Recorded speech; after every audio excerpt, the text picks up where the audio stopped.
ഇന്ന് നമ്മുടെ ചുറ്റിനും അഭിഹിത ഗർഭത്തിൻ്റെ ഒരു കൂമ്പാരം തന്നെയുണ്ട്. പ്രസവിക്കുന്നു, കൊണ്ടുവന്ന് എറിഞ്ഞ് കളയുന്നു, കൊല്ലുന്നു. ഇന്നലെ അങ്ങനെ ഒരു സംഭവം നടന്നിട്ടുണ്ടായിരുന്നു. ഹരിപ്പാട് വയറുവേദനയുമായിട്ട് ഒരു പെൺകുട്ടി ആശുപത്രിയിൽ പോയി. അത് സ്വന്തം പിതാവിനോടൊപ്പം. സഹിക്കാൻ പറ്റുന്നില്ല, വല്ലാത്ത വയറുവേദന, നടുവേദന എന്നെല്ലാം ആ പെൺകുട്ടി ഡോക്ടറോട് പറഞ്ഞു. പക്ഷെ ഡോക്ടർക്ക് കണ്ടപ്പോഴേ കാര്യം മനസ്സിലാക്കി ഇത് ഗർഭമാണെന്ന്. ഡോക്ടർ തിരിച്ചു മറിച്ചും ചോദിച്ചു, ഒന്നും ആ യുവതി സമ്മതിച്ചില്ല. പക്ഷേ ആ പെൺകുട്ടിക്ക് എങ്ങനെയെങ്കിലും വേദന മാറിയാൽ മതി. പക്ഷെ ഇതിൽ വലിയൊരു ട്വിസ്റ്റുള്ള കാര്യം, പെൺകുട്ടിക്ക് പെട്ടെന്ന് ബാത്റൂമിൽ പോകണമെന്ന്. ഡോക്ടർ ബാത്റൂമിൽ പോകാൻ പറഞ്ഞു. പെൺകുട്ടി ബാത്റൂമിൽ പോയി തിരിച്ചു പിടിക്കായിട്ട് വന്നു. അന്നേരം വേണ്ട ഈ കുട്ടിയുടെ കാലിലൊക്കെ ബ്ലഡ് ഉണ്ട്. ഡോക്ടർ ചോദിക്കുന്നു, ഒന്നും മിണ്ടുന്നില്ല, കുഴപ്പമൊന്നുമില്ല എന്ന് പറയുന്നു. അന്നേരമാണ് പുറത്ത് നിന്നൊരു കുഞ്ഞിൻ്റെ കരച്ചിൽ കേൾക്കുന്നത്. അന്നേരം ഡോക്ടർക്ക് മനസ്സിലായി സംഭവം ഇത് ഈ പെൺകുട്ടി പ്രസവിച്ചു. അങ്ങനെ എന്ത് ചെയ്തു, ഡോക്ടർ അവിടെയുള്ള ജീവനക്കാരെ പുറത്ത് വിട്ടു. നോക്കിച്ച് നിങ്ങളൊന്ന് പുറത്തു പോയി നോക്കൂ എന്ന്. ബാത്റൂമിൻ്റെ തൊട്ട് താഴെയായിട്ട് ഒരു പെൺകുഞ്ഞ് കിടക്കുന്നു. ഈ പെൺകുട്ടി ബാത്റൂമിൽ കയറി പ്രസവിച്ചിട്ട് ആ കുഞ്ഞിനെ എടുത്ത് ആ വെന്റിലേഷനിലൂടെ എടുത്ത് പുറത്തോട്ട് കളഞ്ഞു. ഇതന്നെ ഒരു പൂവാണോ എടുത്ത് ഇത്ര ലാഘവത്തോടെ എറിയാൻ? അപ്പം ഈ പെൺകുട്ടിക്ക് ഒന്നും അറിയില്ല എന്ന് പറഞ്ഞ് ചില ആൾക്കാർ ഒരു വാർത്താ ചാനലിൻ്റെ അടിയിൽ ഒന്നും മെഴുകുന്നുണ്ടായിരുന്നു. ഈ വാർത്ത അവതാരകയും അങ്ങനെയൊക്കെ പറയുന്നുണ്ട്. ഈ പെൺകുട്ടി 9 മാസം പൂർണ്ണ ഗർഭിണിയായിട്ട് ഈ അമ്മയെന്ന് പറഞ്ഞ ആള് വീട്ടിലുണ്ടായിട്ട് പോലും ഇത് അറിഞ്ഞില്ല എന്ന് പറയുമ്പോൾ ഈ പെൺകുട്ടിയാണോ കുറ്റക്കാരി, അമ്മയാണോ? അമ്മയ്ക്ക് എവിടെയാണ് സമയമുള്ളത്? മക്കൾ എവിടെ തെണ്ടി നടക്കുന്നു, യാവിൻ്റെ കൂടെ പോകുന്നു, എവിടെ തെണ്ടി തിരിഞ്ഞു വരുന്നു, മക്കളുടെ ശരീരത്തിൽ വരണ മാറ്റം, ഇതൊന്നും മനസ്സിലായില്ലെങ്കിൽ ആ അമ്മയെന്ന് പറഞ്ഞ സ്ത്രീനെ ആദ്യം നല്ല 10 പെട പഠിപ്പിക്കണം. കാരണം ഒരു പെൺകുട്ടി എവിടെയൊക്കെ തെണ്ടിത്തിരിഞ്ഞ് എവിടെയെല്ലാം യാവിൻ്റെ കൂടത്ത് പോകുന്നു എന്ന് അറിയാൻ പറ്റിയില്ലെങ്കിൽ ഇവരെ അമ്മയെന്ന് പറഞ്ഞ് സംബോധന ചെയ്യാനായിട്ട് പറ്റുമോ? അതും പ്രഗ്നൻ്റ്, ഈ വയറ് വീർത്ത് വരത്തില്ലേ? എന്നിട്ടും അമ്മ അറിഞ്ഞില്ല. ഒരു 19 വയസ്സുകാരി എന്ന് പറയുമ്പോഴും ആ കുട്ടിയുടെ ഒരു ബോഡി സ്ട്രക്ചർ അമ്മയ്ക്കറിയില്ലേ? അതും അച്ഛൻ്റെ കൂടത്ത് പറഞ്ഞു വിട്ടു ആശുപത്രിയിൽ. ഈ മകൾക്കൊന്നും അറിയില്ല കേട്ടോ. പഞ്ചപാമ്പ് ഉള്ള കുഞ്ഞാ. പ്രസവിച്ച ഉടനെ ആ കുഞ്ഞിൻ്റെ പൊക്കിൾ കൂടി വരെ അവൾ മുറിച്ച് മാറ്റിയിട്ടുണ്ട്. അപ്പം അങ്ങനെ പൊക്കിൾ കൂടി മുറിച്ച് മാറ്റാമെന്നും എല്ലാം നല്ല വിശദമായിട്ട് അറിഞ്ഞു വെച്ചൊരു പെൺകുട്ടി. അത് അയ്യോ പാവം. നല്ല പെട പഠിപ്പിക്കണം ഇങ്ങനെയുള്ള മക്കളെ. ഈ അഴിഞ്ഞാടി നടക്കുന്ന പിള്ളേർ പാവം പിടിച്ച ചെറുക്കന്മാരുടെ തലയിലോട്ടാ ചെന്ന് കയറുന്നത്. എന്നിട്ടോ അവിടെ ചെല്ലുമ്പോൾ സ്ത്രീധന പീഡനം മറ്റതാ മറിച്ചതാ എന്ന് പറഞ്ഞ് ഒന്നേ ഇതുങ്ങളിൽ ചെന്ന് കഴിഞ്ഞേരുമ്പോൾ മുറിക്കും, അല്ലെങ്കിൽ വല്ലവൻ്റെ കൊടുത്ത് ചാടിപ്പോവും. പിന്നെ ആ പയ്യന്മാരുടെ വീട്ടിലുള്ള അവസ്ഥയൊന്ന് ആലോചിക്കണം. അവിടെ കിടന്ന് അടിയും പിടിയും വഴക്കും വയ്യാവലിയും എന്ന് വേണ്ട സർവ്വതും ഇത്തരം വ്യക്തികൾ കാണിച്ചു കൂട്ടും. എന്നിട്ട് ആ വീട്ടിലാണോ സമാധാനം പോകുന്നത്? അഭിഹിത ഗർഭം പേർ ഇത്രയും കാലം നടന്നു എന്ന് പറയുമ്പോൾ ഇവരെയൊക്കെ എന്താണ് പറയുക? ഇവർക്ക് എന്തുമാത്രം ഇന്ന് ചുറ്റിന് മോട്ടിവേഷൻസ്, എന്തുമാത്രം ഇവർക്ക് സ്വയം രക്ഷയ്ക്കായിട്ടുള്ള കാര്യങ്ങൾ, അത് ചെയ്യരുത് ഇത് ചെയ്യരുതെന്ന് പൊതു ഇടങ്ങളിൽ എത്രയോ വീഡിയോസ് വരുന്നു. എന്തുമാത്രം കൗൺസിലിംഗ് ഓരോ ഇടങ്ങളിൽ കിട്ടുന്നു. ഈ ഫോണും കൊണ്ട് നടന്ന് ഇൻസ്റ്റയിൽ വിളിച്ച് മെസ്സേജ് അയച്ച് എവനെങ്കിലും ഒന്ന് കയ്യോ കാലോ കാണിക്കുമ്പോൾ ഓടിച്ചെന്ന് അവൻ്റെ മുമ്പിൽ ചെന്ന് വീണ് കൊടുക്കാനായിട്ട് ഇവർക്ക് യാതൊരു വക ഉളുപ്പും തോന്നുമില്ല, ഇവർക്ക് യാതൊരു മടിയും ഉണ്ടാവില്ല. അന്നേരം കിട്ടുന്ന ആ ഒരു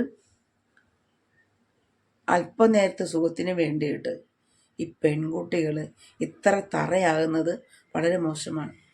ഇതിന് സഹായിച്ച അല്ലെങ്കിൽ ഇതിന് വേണ്ടിയിട്ട് കണ്ണും കാലും കാണിച്ചവൻ ഇപ്പം നല്ല സുഖമായിട്ട് വേറെ വല്ലവരെയും ഇതുപോലെ പഞ്ചാര അടിച്ച് വീഴ്ത്തി ജീവിക്കുന്നുണ്ടാവും. അവൾക്കത് പുറത്ത് പറയാനും പറ്റണില്ല. സ്വന്തം അച്ഛനും അമ്മയും ഇങ്ങനെ മാനക്കേട് വരുത്തുന്ന തരത്തിലേക്ക് ജീവിക്കാതിരിക്കാനാണ് പെൺകുട്ടികൾ നിങ്ങൾ ശ്രദ്ധിക്കേണ്ടത്. പിന്നെ ആൺകുട്ടികൾ അച്ഛനും അമ്മയ്ക്കും വില കൊടുക്കും.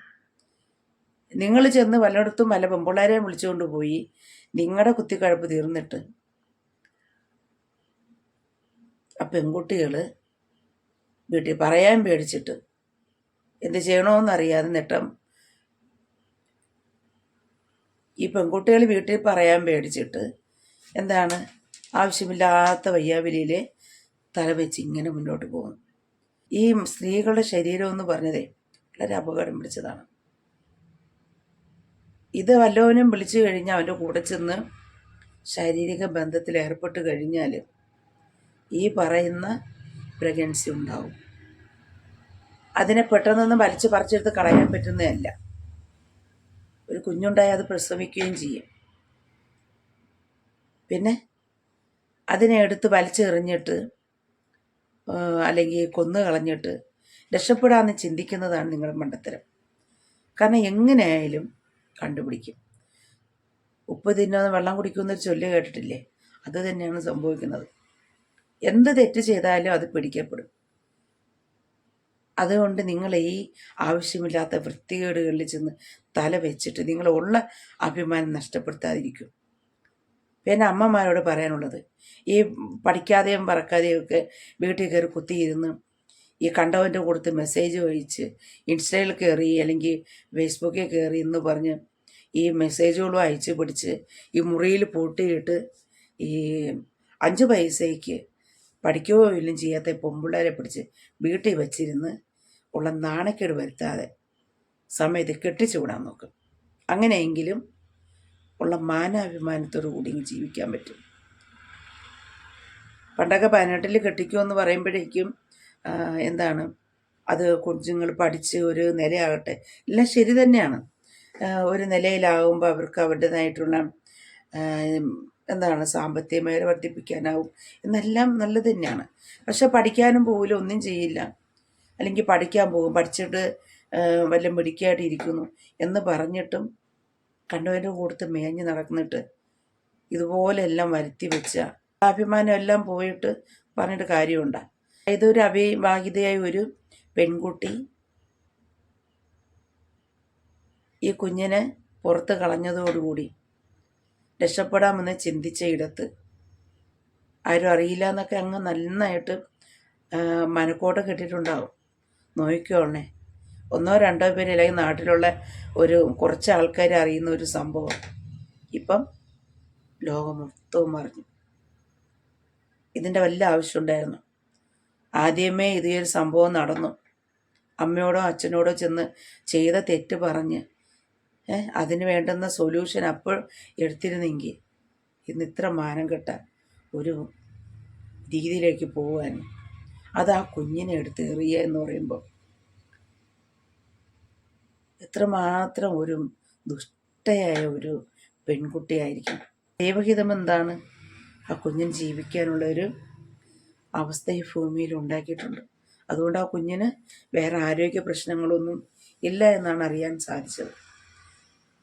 ഇനി ഈ പെൺകുട്ടീനെ ഈ പീഡിപ്പിച്ചവൻ, ഈ കൊണ്ട് നടന്ന് കറങ്ങി തിന്നുകൊണ്ടിരുന്നവൻ വല്ലതും ഏറ്റെടുക്കുമെന്ന് ആര് കണ്ട്? അവർ വീട്ടുകാർ സമ്മതിക്കുമെന്ന് ആര് കണ്ട്? ഇനി ഈ പറയും പോലെ 19കാരി പ്രസവിച്ചു, ഈ പറയുന്ന ഗർഭത്തിൻ്റെ ഉത്തരവാദിയുള്ളവൻ 19കാരനാണെങ്കിലോ മൂഞ്ചിയില്ലേ?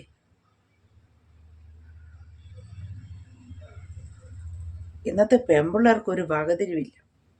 എന്ത് ചെയ്യണം, ഏത് ചെയ്യണം, അല്ലെങ്കിൽ എങ്ങനെ ജീവിക്കണം എന്നതിനെക്കുറിച്ചോ, അല്ലെങ്കിൽ സമൂഹത്തെ ഒരു ബഹുമാനമോ അല്ലെങ്കിൽ ഒരു ഭയമോ, അല്ലെങ്കിൽ മറ്റുള്ളവരുടെ മുമ്പിൽ തൻ്റെ അഭിമാനം പോകുന്ന ഒന്നും ഒരു ചിന്തയില്ല. തോന്നുമ്പോഴും ജീവിക്കുക എന്നതാണ് എന്നൊരു ട്രെൻഡായി മാറിയത്. ഇപ്പം നിങ്ങളുടെ ജീവിതത്തിൽ എന്ത് സംഭവിച്ചാലും മറ്റുള്ളവർക്കൊരു പരാതി പ്രശ്നമില്ല. പക്ഷെ ഇത് സ്വന്തം മക്കൾക്കിടയിൽ വരുമ്പോഴാണ് അതിൻ്റെ ദണ്ണവും വെപ്രാളവും വരുന്നത്. ആ ഒരു കുഞ്ഞിനെ എടുത്ത് എറിയുക എന്ന് പറയുമ്പോൾ കൊന്നു കളയുന്നു. അതുകൊണ്ട് വീട്ടിൽ കെട്ടുപ്രായം കഴിഞ്ഞ് നിൽക്കുന്ന പെൺപിള്ളേരുണ്ടെങ്കിൽ ദയവേത് അതിനെയൊക്കെ പിടിച്ച് കെട്ടിച്ചുവിടാൻ നോക്കും.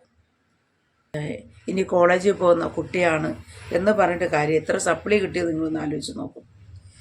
നിങ്ങളുടെ മക്കളുടെ പഠിത്തത്തിൻ്റെ ഒരു നിലവാരം അറിയണമെങ്കിൽ മക്കളുടെ സപ്ലിയുടെ എണ്ണം നോക്കും. സപ്ലിയുടെ എണ്ണം കൂടുന്നതനുസരിച്ച് നിങ്ങൾക്ക് മനസ്സിലാവും പഠിക്കാനൊന്നും വലിയ കഴിവൊന്നും ഇല്ലയെന്ന്. ചുമ്മാ നിങ്ങളുടെ സമയവും നിങ്ങളുടെ പണവും ഉപയോഗിച്ച് ഇങ്ങനെ ലൈഫ് എൻജോയ് ചെയ്യുന്ന ഇത്തരം പെൺകുട്ടികളും ആൺകുട്ടികളും ഒന്ന് ശ്രദ്ധിക്കൂ. നിങ്ങളുടെ അഭിമാനം നഷ്ടപ്പെട്ടു പോകുന്നു. അച്ഛനും അമ്മേനെയും ബഹുമാനിക്കൂ. നിങ്ങൾക്ക് നിങ്ങളുടെ വികാരങ്ങളെ നിയന്ത്രിക്കാനുള്ള ഒരു കഴിവ് നിങ്ങൾ ഉണ്ടാക്കിയെടുക്കണം. എല്ലാവർക്കും വികാരങ്ങളും വിചാരങ്ങളും ഉണ്ട്. പക്ഷെ അതെല്ലാം നിയന്ത്രിച്ച് കൊണ്ടുപോകുന്ന ഇടത്താണ് ജീവിതം വിജയമാകുന്നത്. അത് നിയന്ത്രിക്കാൻ കഴിവില്ലാത്തവന്മാരാണ് പീഡനത്തിൽ അകത്താകുന്നത്, പിന്നെ ഇതുപോലെ അവിഹിതത്തിൽ ചെന്ന് ചാടുന്നത്. ആവശ്യമില്ലാത്ത കൂട്ടുകെട്ട് ബന്ധങ്ങളിലെല്ലാം ചെന്ന് തലയിട്ട് ജീവിതം നരയിക്കുന്നതിനേക്കാൾ എത്രയോ ഭേദം മനുഷ്യനായി ജീവിക്കാനായിട്ട് ശ്രദ്ധിക്കുക. ഈ അച്ഛനും അമ്മയും മക്കളെ ഒന്ന് കെയർ ചെയ്യുക.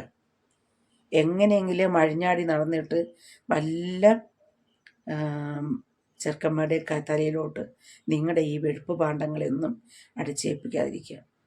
ഇതുപോലെ അലഞ്ഞൊക്കെ തിരിഞ്ഞിട്ട് എവിടെയെങ്കിലുമൊക്കെ തെണ്ടിത്തിരിഞ്ഞ് വല്ലവർക്കൊക്കെ കൊണ്ടുവന്ന് ദാനവും ചെയ്തിട്ട് പിന്നെ ഒന്നും അറിയാത്തതുപോലെ കതിർമണ്ഡപത്തിൽ കയറി ഒരു കുടുംബത്തെ ചതിക്കുന്നതിനേക്കാൾ എത്രയോ നല്ലതാണ് ഇങ്ങനെയുള്ള മക്കളെ വീട്ടിൽ നിർത്തുന്നതാണ് നല്ലത്. വല്ലവരുടെ ശാപമെങ്കിലും തലയിലേറ്റ് വാങ്ങാതിരിക്കുക.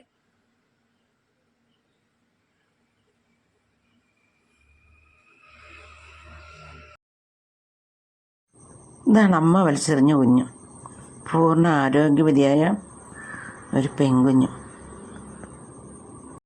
ഒരു ഗർഭധാരണം എന്ന് പറയുമ്പോൾ എന്തെല്ലാം പ്രശ്നങ്ങളാണ്. ഇത് വലിച്ചും മുറിക്കും ഒളിച്ചും പാത്തും കൊണ്ട് നടക്കുന്നവർക്ക് ഛർദിലും ഇല്ലെന്നാണ് ചിന്തിച്ചു പോകുന്നത്. എനിക്കാണെങ്കിൽ രണ്ടാമത്തെ കുഞ്ഞിനെ പ്രഗ്നൻ്റ് ആയിരുന്ന സമയം മുതൽ 8 മാസം വരെ എനിക്ക് എന്നാ ഛർദിലായിരുന്നു. ഒരു ഭാഗം കഴിക്കാനും പറ്റാതെ തല ഇറങ്ങി കുഴഞ്ഞു കിടന്ന് അമ്പമ്പമ്പോ നടക്കാൻ പോലും പറ്റില്ല സാഹചര്യമായിരുന്നു. എന്നാൽ മൂത്ത കുഞ്ഞിന് യാതൊരു കുഴപ്പമില്ല കേട്ടോ. എനിക്ക് എന്ത് വേണമെങ്കിലും കഴിക്കാം, എന്തും ചെയ്യാം, എവിടെയും ഒരു പ്രശ്നമില്ലായിരുന്നു. ഇവിടെ ഏതാ ഇതുങ്ങൾക്കൊന്നും ഒരു പ്രശ്നവും ഉണ്ടാവില്ല. പിന്നെയല്ലോ വീട്ടിൽ കല്യാണം കഴിഞ്ഞ് നിൽക്കുന്ന കുട്ടികൾക്കാണെങ്കിലും എന്തെല്ലാം പ്രശ്നങ്ങൾ, എത്ര പണം സമ്പാദിക്കണം. അഖിൽമാരാർ പറഞ്ഞ സുഖപ്രസവം ഒരുപക്ഷെ ഇതായിരിക്കണം. എന്തായാലും ഈ പിഞ്ചു കുഞ്ഞ് ആ പെൺകുട്ടിയുടെ കൂടെ ഇനി സുരക്ഷിതമായിരിക്കില്ല. കുഞ്ഞുങ്ങളില്ലാത്ത എത്രയോ ദമ്പതികൾ നമ്മുടെ ചുറ്റിനുമുണ്ട്. ഇത് കാണുമ്പോൾ എത്രമാത്രം അവരുടെ മനസ്സ് നൊമ്പരപ്പെടുന്നു. ദൈവമേ, ഇനി അവരുടെ ആവശ്യങ്ങളും അവരുടെ ആഗ്രഹങ്ങളും അവരുടെ കണ്ണീരും കണ്ട് അവർക്ക് തങ്കക്കുടം പോലുള്ള പിഞ്ച് കുഞ്ഞുങ്ങളെ കൊടുത്ത് അനുഗ്രഹിക്കണമേ എന്ന് മാത്രമേ ഈ സമയത്ത് ഓർക്കാനായിട്ട് സാധിക്കുന്നുള്ളൂ. കാരണം